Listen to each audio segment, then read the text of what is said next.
Bakit ko ba lagi sinasabi na mag-restock kayo or mag-stock kayo ng nano silver sa bahay nyo? Kasi guys, ang parvovirus, 3 days lang itatagal ng alaga nyong aso.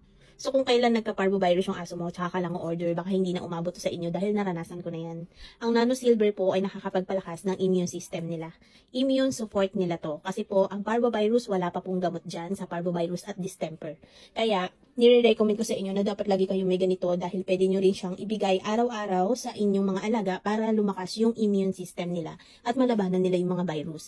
Dahil guys, ulitin ko, wala pa pong gamot sa parvo. Meron ditong feeding guide. Dito nakalagay guys kung ilan yung ml yung ipapain nyo sa mga alaga nyong aso. Kasi iba po yung dose kapag may sakit or kung for prevention lang. Kasi sila for prevention lang, once or twice a week na lang silang umiinom nito. And nakalagay dyan kung ilang ml yung ipapain nyo sa kanila, depende sa timbang nila. And syempre, iba din yung dose kapag halimbawa may parvovirus yung aso nyo, mas malaki yung dose na ibibigay nyo sa kanila. So guys, ito Nature's Nano Silver, yung bilhin nyo kasi marami ng fake nito.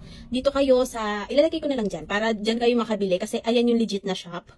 And dyan kayo bibili para may kaiwas kayo sa fake. Kasi ang dami naglalabasan na fake nito. Kaya yung iba, sinasabi nila hindi effective kasi nga, fake yung nabibili nila. Yung super dami ng Parvo Survivor dahil dito. Makapangsisi talaga kasi late ko na to din na-discover. So, ang dami ko nang namatay na papi sa Parvo. Kasi nga kahit na dinala ko naman sila sa vet, nag-dextrose naman sila, pero wala.